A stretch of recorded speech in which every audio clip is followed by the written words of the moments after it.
Andrew Lawyer had it all, healthy in his early 50s, a wife, a family, a successful business working as an expert witness, an engineer doing accident or incident reconstruction in civil and criminal cases, a man with plenty of time for his hobbies, including playing tennis and being very involved with the Tallahassee tennis community. The question is whether Mr. Andrew Lawyer threw it all away.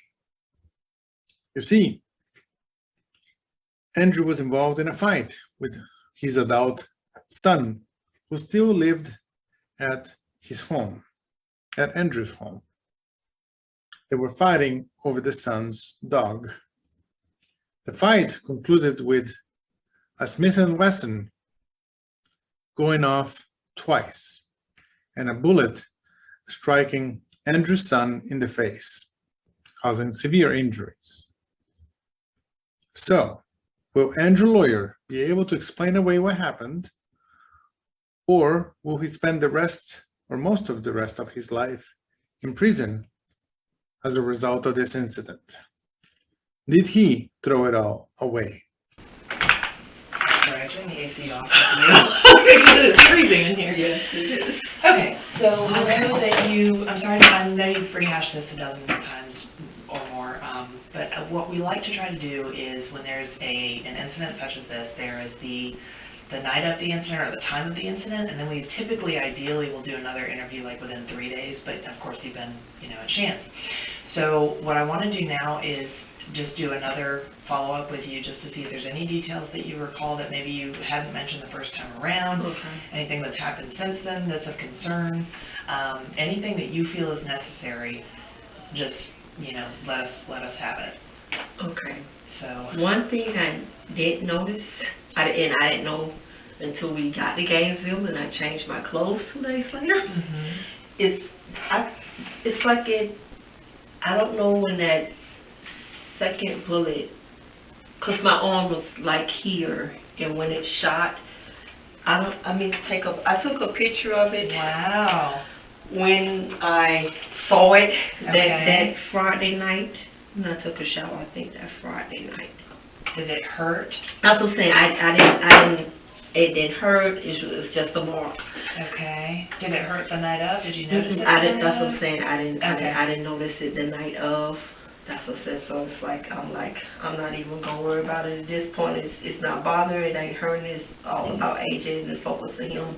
Okay. So I wasn't even gonna. But this is what it looked like Friday when I saw it, and that wasn't there before I was getting dressed for work. Okay. So I'm not sure if the shadowness from it went up. I don't know. Do you? Cause my shirt wasn't torn. I just, when I went to take my clothes off, and so I had on a long sleeve shirt. Okay. So we're not entirely sure where that came from. It may have been. Are you saying it may have been like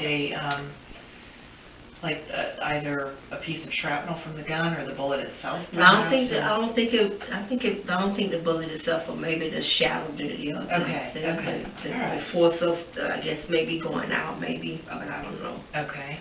And you say that you were holding your arm out when. That's what I'm saying.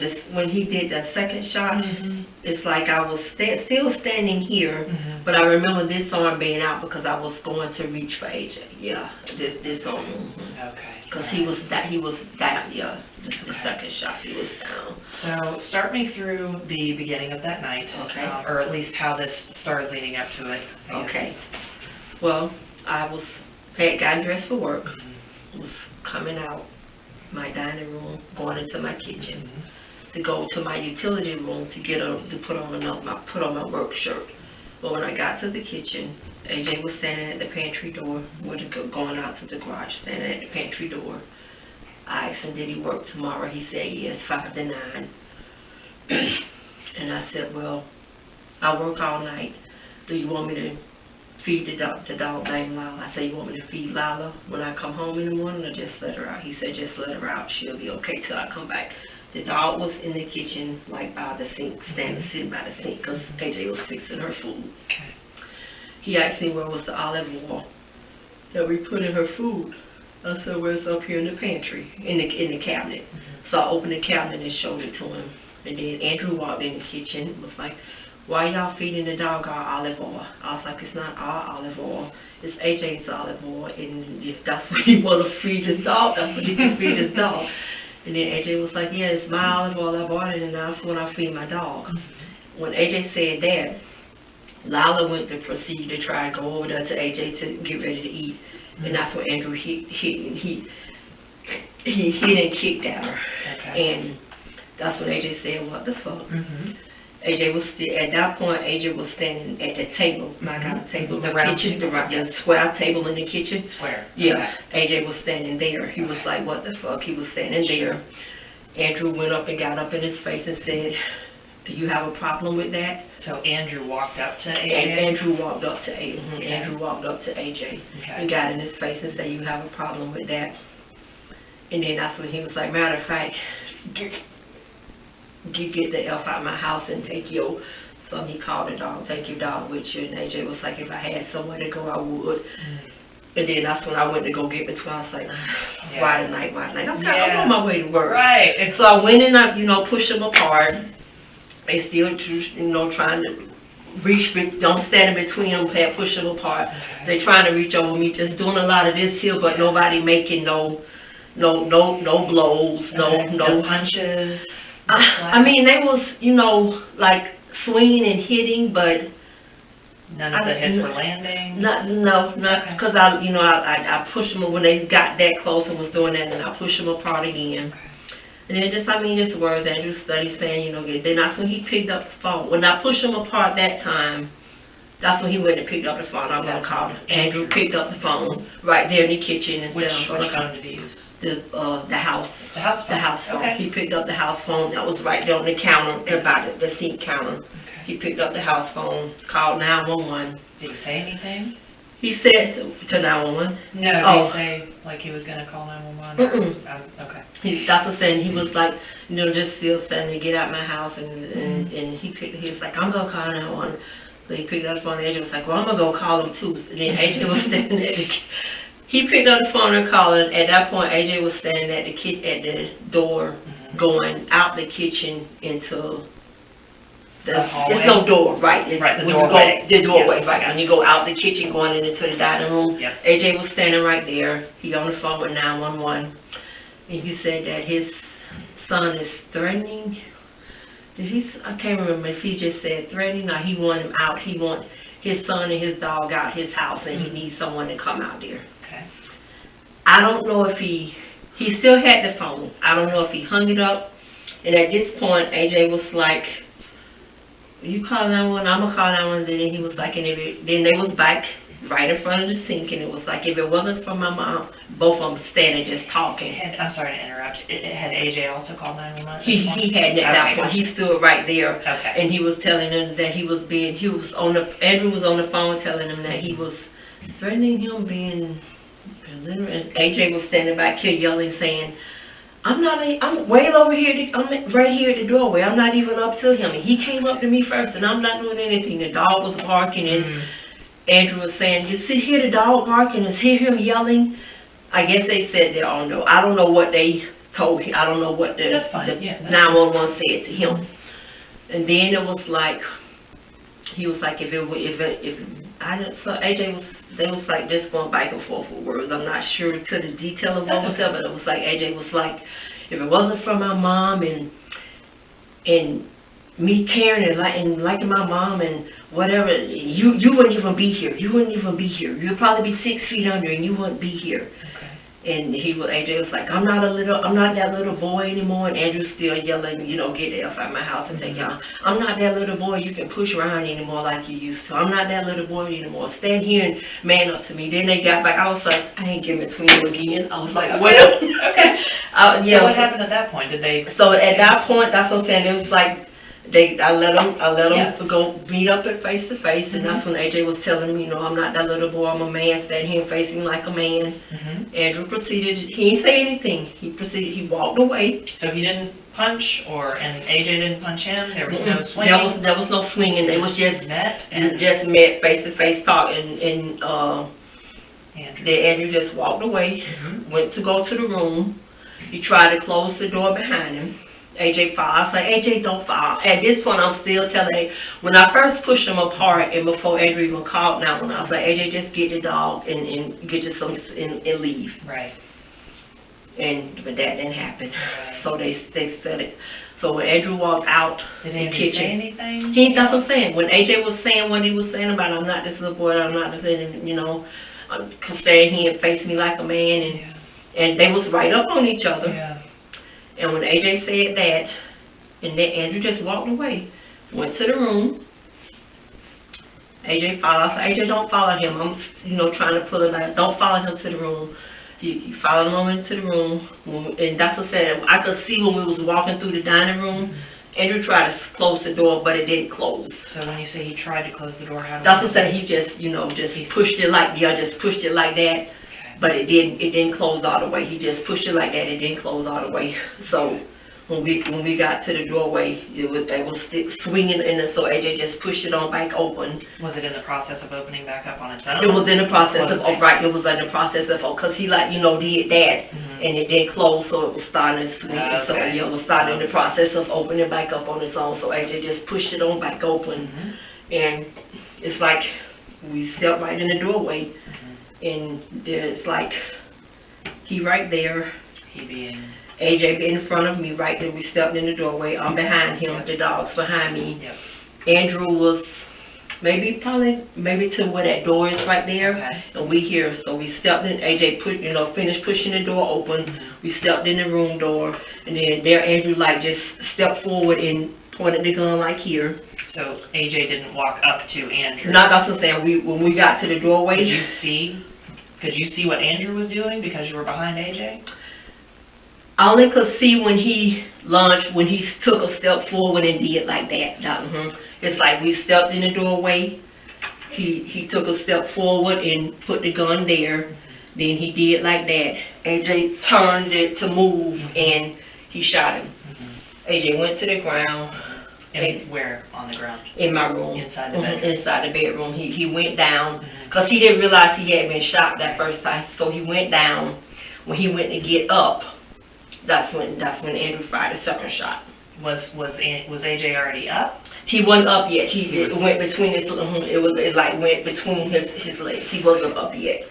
So he fired the second shot, and then AJ raised up, and that's when he saw the blood dripping, and that's when he realized he had been shot. Okay. So AJ got up. I ran behind AJ. He went to his room, grabbed his cell phone. I told him to get a towel to apply pressure, and then he came in, went to the kitchen, was finna go out the front. I was like, no, just go this way. So we went out the garage. Okay, I'm gonna take you back just a little bit. After the second shot is fired, where AJ gets up, Andrew, what is Andrew doing?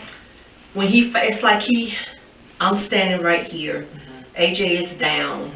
Are you still outside the bedroom? I'm still right at the doorway. In the doorway. We still right in the door, like we had just stepped in the doorway. So I'm still standing right there inside at the doorway. Okay. And when he fired the second shot, he was still standing right there in front, like me right here, but we was a little closer. Like, this is me, and he probably was right there. Okay. When he fired that second shot, and that's what I'm saying. It's like my arm was out. So you were between Andrew and AJ when Andrew shot the second shot?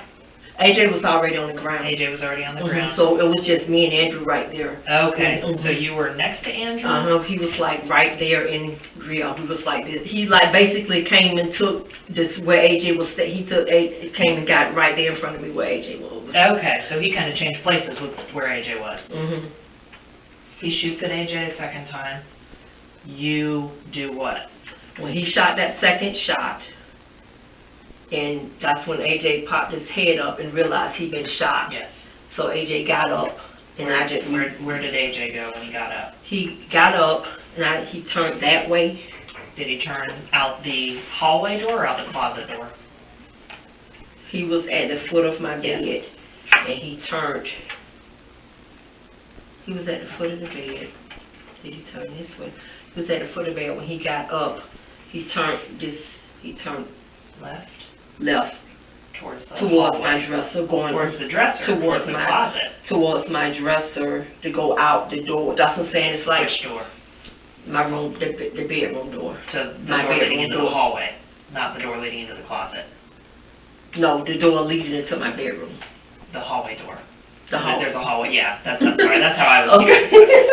So Okay, yeah. he goes out and then He, that's what I'm saying. He got up, turned this way, and I guess the blood was just dripping everywhere. So I guess he got on the dresser, so he went out the door, okay. and that's when he ran through the. How was he able to get past Andrew? How was AJ? That's what I'm saying. When he got up and just turned, Andrew he kind of just let us went by. I don't know at that point. I don't know where Andrew probably was standing, because he got up and went to turn. Andrew was standing closer to my dresser and that post on my bed, Mm-hmm. the end post, Mm-hmm. because AJ got up and turned that way, and yeah, Andrew was just standing there. Andrew didn't try to stop him, No. What was he doing with the gun? I don't know I don't know. That's what I'm saying. I didn't see all of that. I just saw when AJ got up Mm-hmm. and turned, and we just ran out the room. So Andrew was standing there where the gun was. I don't know where the gun was at that point. Okay. But he wasn't pointing it, he was just No, was he was just standing and there. he didn't say anything. He didn't say nothing. He was just standing there. He didn't say nothing. Okay. So you guys run out, he grabs a towel, and that was basically it. When did you try to go back inside the house? When AJ, well, I guess when we had ran out, and he was like, "Go back and get my dog." That's when because I'm like, at this point, I don't know what he gonna try. If he gonna try to shoot it out, what he gonna do? So Okay. when I went to the garage door to try it, he had locked it. Okay. So then I went to the front, tried to use it because we got a code. Tried to use the code to punch in and get in.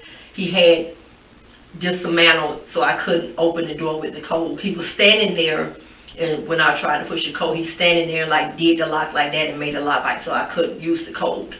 At that He would point, not allow you back into Right, the he house would allow me even when back you in. tried. right. Then I went to Was the he next holding door. the gun when he did that? Or did you I'm out the you door, didn't so see it? I didn't Okay. see it. Okay. I'm out the door. So then I went to the next door neighbors and banged on their door, Yes. and that's when they opened their door. And when they was coming opening their door, the detective was pulling up. Okay. Is there anything that you can think of that precipitated this? Has Andrew ever used a gun or threatened to use a gun against anyone before that you know of No, in the family? not that I know. No. Okay, so there have been prior instances of domestic issues, Mhm. but that notwithstanding, even in those issues, was there ever a weapon of any kind used? No. So this is just completely, This is the first weapon. yes, Yeah. okay. Do you know what would have pushed him to this point? Is there anything that happened that day or anything that, No, that's what I'm saying. It was a normal day. I got dressed. He actually came and took a shower with me. okay, Got dressed, get ready to go to work. We only had one car, so we was getting ready to go to the car, and he was taking me to work. he wasn't in a bad mood, he, Not that I could. It was a normal day. okay, But I mean, with him, it's kind of like we for the longest we like live walking on eggshells. You never know which Andrew you're gonna be dealing with, or how you gotta Really? deal with him. So you have to, when we get up, we usually have to wait for him to approach you and to say things, so then you know, okay, he's talking fine, okay, Andrew, today. If he wake up, if he don't say anything, okay, don't say nothing to me unless he say something to you, Andrew, day. It's like he has personality disorder, but it hasn't been detected or diagnosed because he won't go see nobody. How do you know he has personality disorder? When him and AJ had their altercation back in '09, and 2 days later, he went into Andrew locked himself in the room, went into not talking, not saying a lot, himself in the room. So I called my elders from church. They came, and one of them used to be a police, so he unlocked the door with a hanger. Andrew wouldn't respond, wouldn't say nothing to us. So we ended up calling 911. They came and they tried to do the nose thing to see if, if he's coherent with it. She was like, well, I know you can hear me because the face you made with when she put the stuff, she was like, so I know you can hear me coherent, but if this is where you're choosing to ignore and act like you don't know and you out of it and don't know what's going on. This is Andrew Jr., this is your husband? This is my husband. He's pretending to be unconscious? Not really unconscious. She was like, just not responding. Was when the EMTs got there, he wouldn't say, just still laying there like nothing. And like, she put, that's what she was like, she put the stuff to his nose to see if he flinched or make it, and he did. So then that's when the paramedic was like, well, I know you can hear me, but if this is the route you're choosing to ignore and not say nothing, you've just taken a trip to the ER in the ambulance. This is your bill. And that's what happened? And yeah, he never responded, never say nothing. The whole ride to the ambulance, nothing. They got to the hospital. My elders from the church, one of the elders at the church was at the hospital with him. They hooked him up to IVs and all of that. And then Brother Bird was like, he just popped up from nowhere and was snatching, just snatching out IVs, like, y'all can't hold me, y'all can't detain me. And that's when they restrained him and I don't know what they gave him.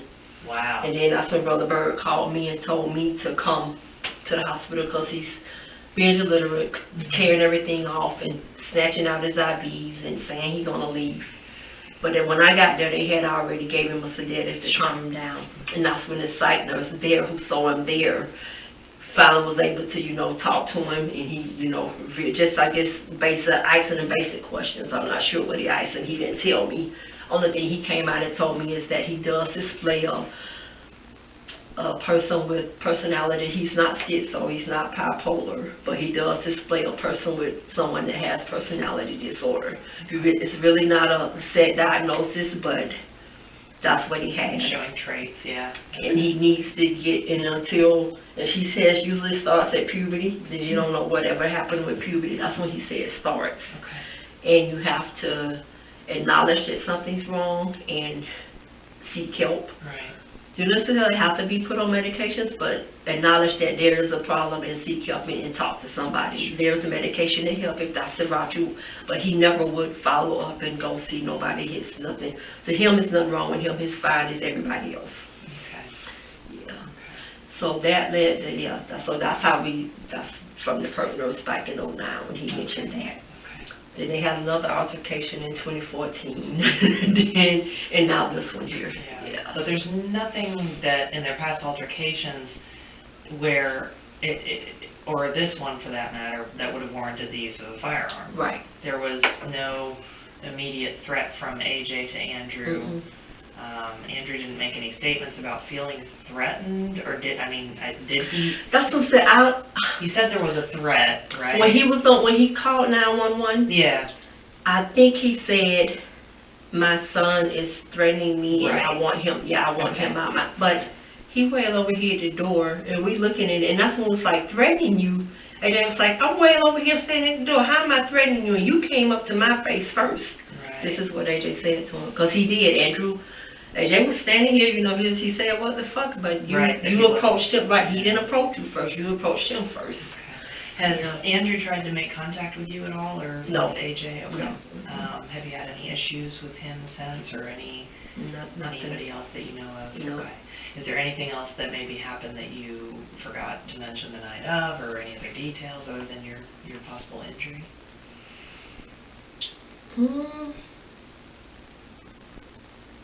No, not that I can recall. Does AJ? I don't know. There's a shotgun in the house. Oh, Well, okay. it's a rifle. Okay. A long All one. these weapons are my dad's. Okay. And once my dad developed Alzheimer's, my mom wanted them out the house. Sure. So she went to the pawn shop and was able to pawn some of them. But they didn't take the gun Andrew used. Andrew kept that gun and the rifle. Mm-hmm. And then there was another gun that he had in the car, but I've taken that gun out of the car. Good. Okay. Yeah, I took that gun out of the car. Okay. Where's the long gun? I moved it when I went to the house, I moved it out of the office and I put it in. Don't tell me. Oh, okay. Don't tell me I moved it out of the office. Okay. It was in the office. Okay. Behind the bed, tucked Okay. away. All right. The revolver, of course, is in our Y'all custody. have that. Does AJ seem different now? When you say different. Well, how has this affected AJ? Let me ask you. As his mother, what do you perceive? It's a big impact. It's affected him a lot. I mean, they have words. Me and Andrew have had words, but we did not ever think. Well, I didn't think that it would come to a point where you would shoot your own child. AJ, because AJ was aware and knew that we didn't know that we had the guns from my dad, so he knew they was there. None of us knew they were loaded. We know they was loaded. I didn't know it was loaded. But AJ kind of, from what he told me, just with us and talking, I was like, did you think he would ever use it on you? He was like, I didn't think he would, but I have had just brief thoughts of if we did get another altercation of words passed back and forth, would he have the capability to do that to me? And he was like, I didn't think he would, but he did. So, yeah. He's very emotional. He's changing his name. Okay. He's already changed it on Facebook, but yeah.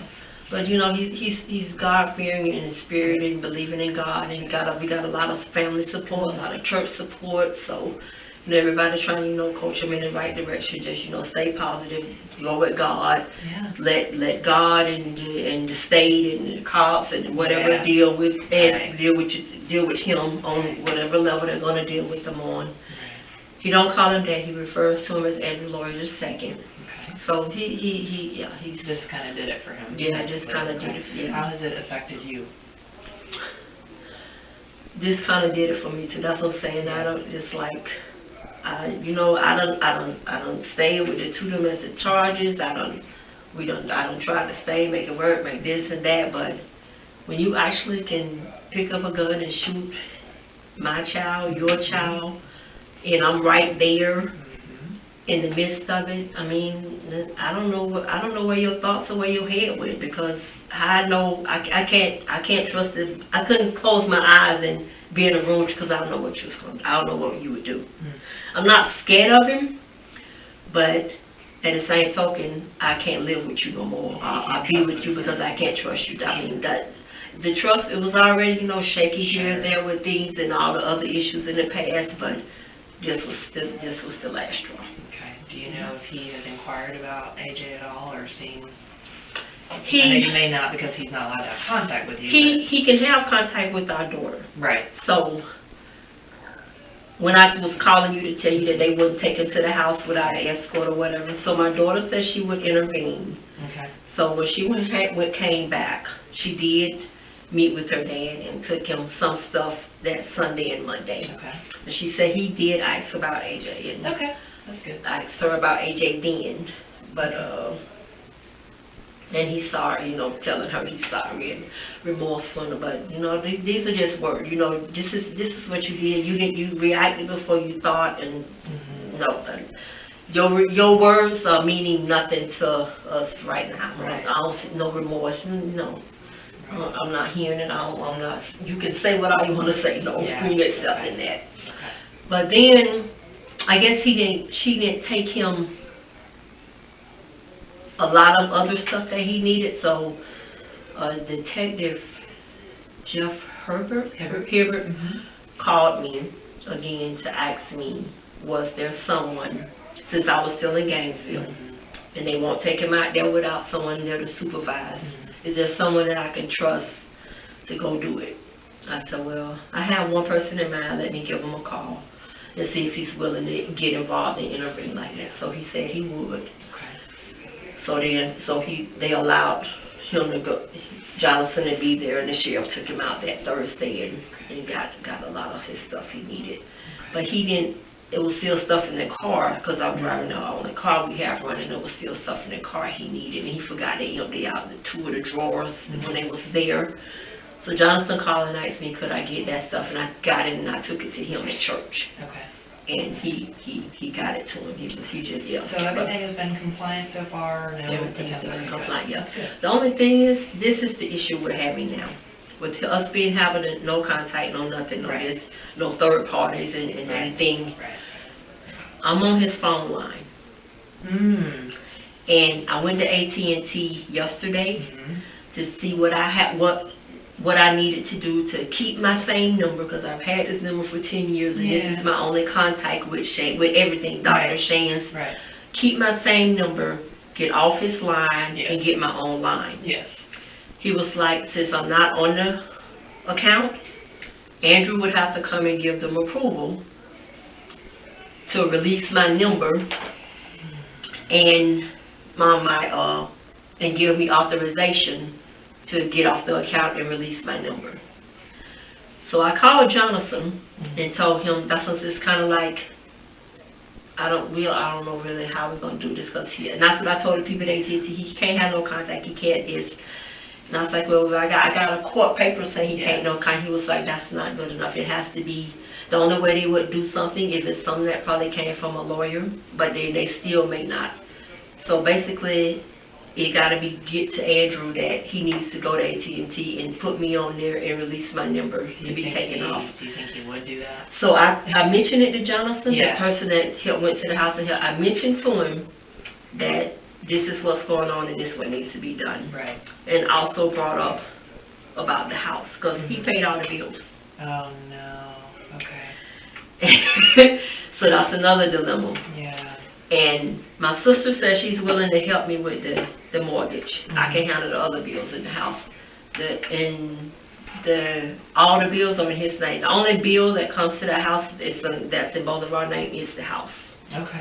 All the other bills, everything else is in his name. Okay. And the Allstate, the car insurance is in both of our names. So I can do all the other bills just with the mortgage. Okay. My sister says she'll pay it until we can put the house up for sale in May. Okay. We can't put the house up for sale because we did the Obama hardship thing. Okay. In 5 years, it'll be May of this year. Okay. Thank God. Now the thing is, this drags out till then. What if May come, I want to put the house up for sale, he got to sign off for it. That's going to be a whole nother can of worms, because Right. it's going to depend whether or not the contact order is still in place. It's going to depend on if you are going to formally file for divorce. Right. Are you going to bring a lawyer into it and all that? Those are kind of outside my realm. Yeah. Okay. Now you can use a third party to get stuff through to him, like, I need you to take me off my phone, stuff like that. But it's important to know that he is not allowed to use a third party to contact you, because the no contact is from him to you and AJ. Okay. So he is not to have. So what I'm doing with talking to Jonathan and That's letting okay Jonathan, for you. that's Correct. okay for me. Okay. But it's not okay for him to come back and say, well, he says this. Okay. Okay. Right. So now, Okay. if he does, now he may not know that. So I'm not trying to completely. That's why we're trying to make it as brief and as simple and Exactly. keeping it to Right. basics. I Yes, need you yes, to, so that's what's so Yeah. okay, so Yeah. cool. So it's So- okay for me to tell Jonathan to Right. tell him about the phone. But okay? basically, if he says anything other than yes or no, and granted, he isn't, I guess, entitled to say no if it's his phone line. At Right. that point, you're just going to have to get a different number Right. and be done with it. Right. But technically, even him saying yes or no is third-party contact. So it's just kind of one of those things that I understand that you have stuff that you need to do that there's no other way to do it but to have him contacted. Right. That's okay. What we're more concerned about is a violation, like a more direct violation, like he's trying to talk to you or apologize No, or no, stuff like he's that. not, So no. yeah, so just keep that in mind. Yes, Right. technically, technically he's not allowed to to. do that. Yes, Okay, but okay. technically it's not a two-way street. Okay, all right, okay. Other than that, we're just waiting on the next step with the state attorney's office at this Okay. point. So how long could this possibly drag out? There is no telling. Telling. There's no telling. He is entitled to speedy trial, so it depends on if he elects for that or not. If he does, then it should be happening within the year, and it should be over with, and we'll go from there. Okay. But regardless, I'll keep you posted every step of the way. I just don't know enough right now because we're still in the infancy Right, of the charges and everything. Jonathan did mention to me, I guess because his boundaries are so limited Yes. to where he can go here, Sure. that he's trying to see if they would allow him to go and live with his dad in Mhm. Fort Lauderdale and just come back up here for, I guess, court for trial or whatever, because he's limited with Sure, yeah. where he can go. Yeah. He did mention that to Jonathan, and Jonathan told me that, but that's all. I mean, I wouldn't have a problem with that at all. I Yeah, think so that I would don't, be so I don't know ideal. who, I don't, yeah, Yeah, so, okay. but yeah, that's the only thing that he told Jonathan, and Jonathan That's mentioned okay. that to That's, me. yeah, that's, we don't really consider stuff like that, you Mhm. know, because it kind of has to do with the case. Anything else? Any other? Okay, all right. Thank you for rehashing it again. I'm sorry. Hopefully that should be. Yeah. Oh, I've got another question. Yeah. Okay, is this, since he already pleaded to not guilty, so it's definitely going to trial, Yes. so we're gonna have to testify. Well, here's the thing with that. Sometimes people will plead and then the day of trial gets here and right when they are about to start, there's a plea. Because they realize all the evidence is mounted and all the discoveries have happened and there's just no prayer of winning it, so they're gonna do. Based on, trying to think of how to say this, based on what Andrew's profession is, I believe that he's going to try absolutely everything he can to get it overturned. So the likelihood, my personal opinion of it actually going to trial is pretty high. If that does happen, yes, there will need to be testimony. But, well, and even then, to be honest, it just depends on whether or not you guys get called as witnesses and all that. It's, you know, it would be one of those situations where he's not allowed to even have eye contact with you, you know, if you have to be in the courtroom with him. Right. He's not allowed to make any gestures or anything like that. But yeah, if it goes to trial, they're probably gonna call Have both you me and and AJ, AJ, yeah. Most likely. Now, I'm not 100% positive on that. There have been trials that I've done. The biggest case I've ever had, I never testified. I said like 2 things. Okay. So there's plenty of times where I think someone's going to be, you know, I'm gonna sit there for hours and hours, and it doesn't even happen. So, But it's more than likely going to trial. more than likely, yeah. He's not gonna plead. I mean, you know him better than I do. Does he seem like the type to, even when he's done something, to Well, accept I mean, responsibility it's, for it? No. Right. And that's kind of the vibe that I got, and that's kind of what I'm basing my, Right. but, you know, that's why we're doing such detailed interviews and putting everything together, Right. so that no matter what he tries to throw, we're gonna make sure we stick to the facts, which are, he shot his son. Right. Yeah. That's what I'm saying. It's like, at the end of the day, regardless if AJ charged you, if you charged him, at what point did you feel you needed to go walk away from Mm-hmm. and get a gun to shoot? Mm-hmm. So that, yeah. So, Were there less lethal weapons available? Like, weapons that he could have used that wouldn't have necessarily caused death? Or was that just like pretty much the only weapons you guys have in the house that you know of? we have knives, but Okay. yeah. Yeah. And we were in the kitchen That's with true. knives. Yeah, I that's mean, true. yeah. Okay.